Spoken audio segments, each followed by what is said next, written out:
मैंने कैसे शुरुआत की या स्कूल में थोड़ा सा दिमाग में था।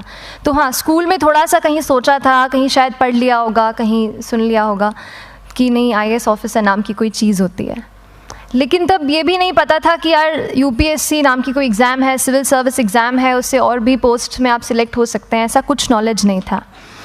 जब मैं अपने कॉलेज लेवल में आई, जब कॉलेज में एडमिशन लिया, मैंने भोपाल से ही प्राइवेट इंजीनियरिंग कॉलेज से केमिकल इंजीनियरिंग किया है।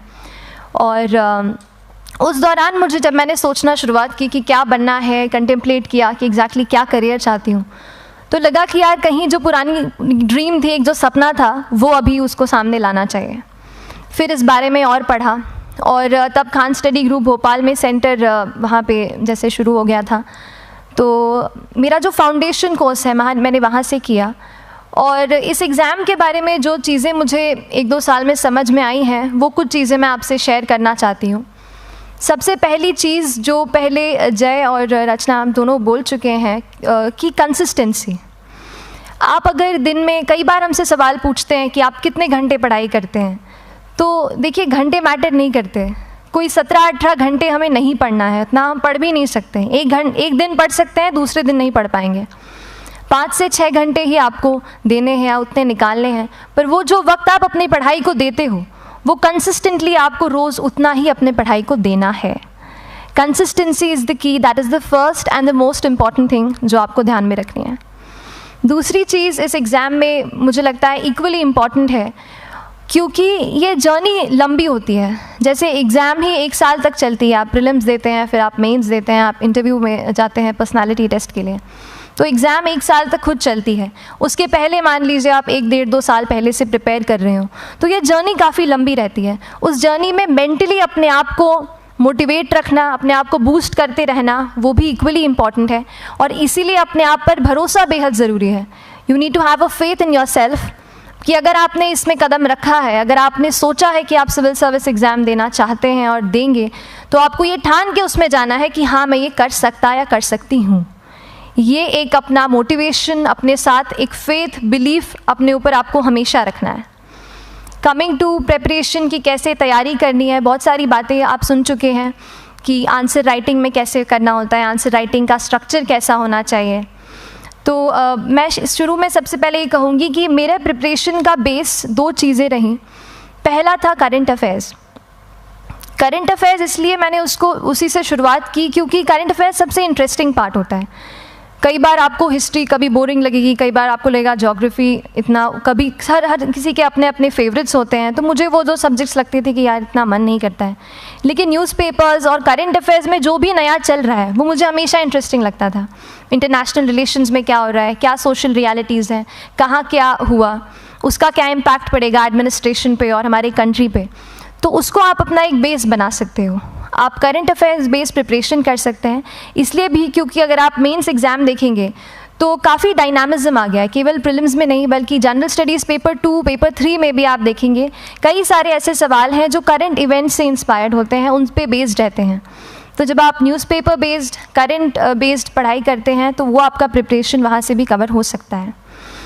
दूसरी जो चीज़ मैंने जिस पे बहुत फोकस किया वो थी आंसर राइटिंग। तो आंसर राइटिंग का जैसे खान सर बता रहे थे कि आंसर राइटिंग की प्रैक्टिस बहुत की, तो उसके पीछे मेरा ये था कि जब मैं हमेशा प्रीलिम्स का कोई भी पेपर टेस्ट देती थी, हम मॉक टेस्ट देते हैं, तो मॉक टेस्ट देती थी तो हमेशा मेरे मार्क्स करीब 90 to 110, 120, इससे ऊपर मेरे कभी मार्क्स नहीं जाते थे। तो मुझे हमेशा ये डर था कि यार प्रीलिम्स में कहीं मेरा कुछ, क्योंकि कट ऑफ भी इसी कुछ रेंज में जाता है, तो हमेशा लगता था कि यार कुछ गड़बड़ यहाँ ना हो जाए। लेकिन जब मैंने आंसर राइटिंग की और मेंस एग्ज़ाम के बारे में जाना, तब मुझे लगा कि आंसर राइटिंग एक ऐसी चीज़ है, मेंस एक ऐसा फेज़ है सिविल सर्विस एग्ज़ाम का जहाँ पे आप अच्छे से तैयारी कर सकते हैं। And if you have written the answers, if you know कि you have covered the points well, if you have included उसमें कुछ आपने facts, international reports, government schemes, आपने कुछ ऐसे उसमें सॉल्व भी डाला है, तो जो रिज़ल्ट आएगा वो सेटिस्फैक्ट्री ही आएगा, अच्छा ही आएगा। तो मेंस एक ऐसा पार्ट है जिस पे आप काफ़ी बैंक ऑन कर सकते हो। मैं जब पर्सनालिटी टेस्ट भी मैंने दिया, तो इस बार भी आप नंबर्स देखेंगे तो आसपास की रैंक के हिसाब से मेरे नंबर्स उसमें कम हैं, लेकिन it is just the general studies and the answer writing part, जो मेंस के जो वो है मार्क्स हैं या मेंस का जो एक फैक्टर रहा, वो मेरे लिए सबसे ज़्यादा इंपॉर्टेंट डिसाइडिंग फैक्टर रहा है। तो अपना एक्सपीरियंस यही बताऊंगी कि आंसर राइटिंग पे आप विशेष फोकस कीजिए। जैसा स्ट्रक्चर आपको बता ही चुके हैं कि इंट्रोडक्शन में कैसे आपको शॉर्ट रखना है, बॉडी एंड देन कंक्लूजन, उसमें छोटी चीज़ जैसे मैं अभी मेंशन कर रही थी, आप एक इंश्योर कीजिए कि देखिए जो भी एग्जामिनर आपकी कॉपी चेक कर रहे हैं वो दिन में 10, 15, 20 कॉपीज़ चेक कर रहे हैं, तो उन सब से आपको अलग कैसे आप अपनी कॉपी दिखा सकते हो, ये चीज़ आपका प्रेजेंटेशन और आप जिस तरीके से आंसर लिखते हो कंटेंट को, वो मैटर करेगा। आप इंश्योर कर सकते हैं कि आपके आंसर में कुछ फैक्ट्स, गवर्नमेंट की स्कीम्स, कुछ कमिटीज़ बैठती हैं, जैसे एक प्रिवेसी पे जस्टिस BN श्रीकृष्णा कमेटी की रिपोर्ट आई है, तो आप मान लीजिए आपको कोई प्रिवेसी पे सवाल आ गया तो आपने उन कमेटी का नाम कोट कर दिया। ऐसे बहुत सारी कमिटीज़ होती हैं। कुछ इंटरनेशनल रिपोर्ट्स आते हैं, वो आप उनको इनके बारे में लिख सकते हैं। इंडिया का मैप आप बना सकते हैं। मैंने सीख लिया था कि 10-15 सेकेंड्स में कैसे जल्दी से मैप बनाना है और उस पर कैसे पॉइंट कुछ करना है, कुछ लोकेट करना है। तो ये कुछ ऐसी चीज़ें हैं जो आपके आंसर्स को एनरिच करेंगी और प्रेजेंटेबल बनाएंगी। तो इस तरीके से आंसर्स पे जैसे हम क्लास करते हैं, लेकिन उसके साथ साथ आपको ये कोशिश करनी है कि 1 से 2 आंसर पर डे आपको ज़रूर लिखने ही लिखने हैं, apart from the test series that you are doing. Answer writing से 2-3 चीज़ें होती हैं, ना केवल हमारी एक लिखने का हमें समझ आता है हम क्या लिखते हैं कैसा है, पर हमारा कॉम्प्रिहेंशन भी इम्प्रूव होता है। हमें कितना समझ में आया वो भी हमें खुद समझ आता है जब हम आंसर्स लिखते हैं। और इसीलिए आंसर राइटिंग पे आप फोकस कीजिए, 1 से 2 आंसर ज़रूर लिखिए। और आंसर राइटिंग के बाद the third pillar of my preparation जो काफ़ी इंपॉर्टेंट जिसने रोल प्ले किया, that was tests and test series and mocks. देखिए हम पढ़ रहे हैं यहाँ पर, I will also come to the point कि हम कैसे दिल्ली, भोपाल और इंदौर में प्रिपेयर करके बिना दिल्ली जाए हम कैसे कर सकते हैं, I will come to that point. पर उसके पहले टेस्ट की थोड़ी बात कर लेती हूँ कि टेस्ट देना क्यों ज़रूरी है। हम ये जो एग्ज़ाम दे रहे हैं सिविल सर्विस की, एक ऑल इंडिया लेवल एग्ज़ाम है and this cut throat competition. तो उसके लिए आप केवल पढ़ते रहें, सारी बुक्स, मटेरियल्स, स्टैंडर्ड ये करंट का सब पढ़ लें, लेकिन अगर आप ये नहीं जज कर पाए कि आपका क्या लेवल है at an all India level, तो चीज़ें समझ में आप नहीं, मतलब आप आगे नहीं बढ़ पाएंगे या सही डायरेक्शन नहीं पकड़ पाएंगे।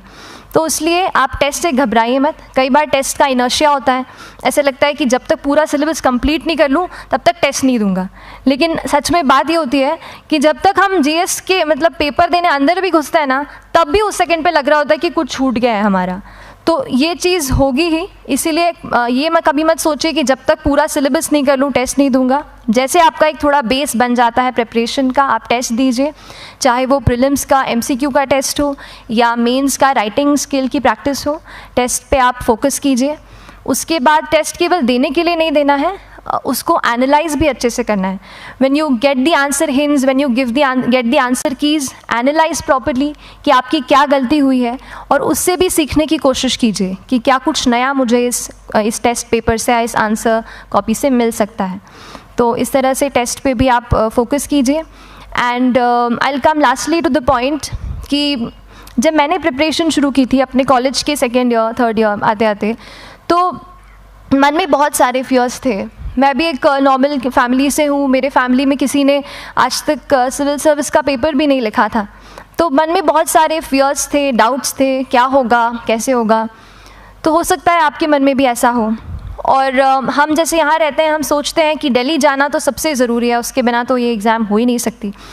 तो उस पर मैं एक चीज़ बताना चाहूँगी कि जैसे KSG जैसे इंस्टीट्यूट हैं, जो फैकल्टी भी हमें वही मिलती है जो दिल्ली में पढ़ा रहे हैं, तो ये एक बहुत पॉजिटिव पॉइंट है कि क्वालिटी का कोई दिक्कत नहीं आएगी। बस एक चीज़ है, आप ज्वाइन करते हैं class, that will only provide you a direction, वो आपका रास्ता दिखा सकते हैं आपको कि इस रास्ते पर आपको चलना है, लेकिन चलना उस रास्ते पे आपको खुद है। You have to work on your own. कभी ये मत सोचिए कि मैं वहाँ नहीं जा पा रहा हूँ तो नहीं हो सकता, यहाँ है, तो हम एक्सक्यूज़ेस बनाते हैं। कई बार चैलेंजेस आते हैं। तो मैंने कॉलेज के साथ प्रिपरेशन की, तो उसमें भी काफ़ी दिक्कत आती थी। कभी कभार कॉलेज की एग्ज़ाम होती थी तो इसमें मैं अपना उतना वक्त नहीं दे पाती थी।